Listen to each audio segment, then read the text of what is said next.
புதுக்கோட்டை தொகுதி பாஜக வேட்பாளர் ராமச்சந்திரன் தனது வேட்புமனு தாக்கல் செய்தார். புதுக்கோட்டை சட்டமன்ற தொகுதியின் என்டிஏ கூட்டணி வேட்பாளராக அம்மாவட்ட பாஜக தலைவர் ராமச்சந்திரன் அறிவிக்கப்பட்டார்.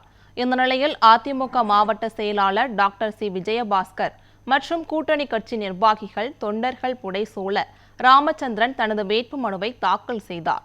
முன்னதாக புதுக்கோட்டையில் உள்ள அண்ணா மற்றும் எம்ஜிஆர் சிலைக்கு மாலை அணிவித்து மரியாதை செலுத்திய அவர் திருவப்பூர் முத்துமாரியம்மன் கோவிலில் வழிபாடுகள் செய்து ஊர்வலமாக சென்றார்.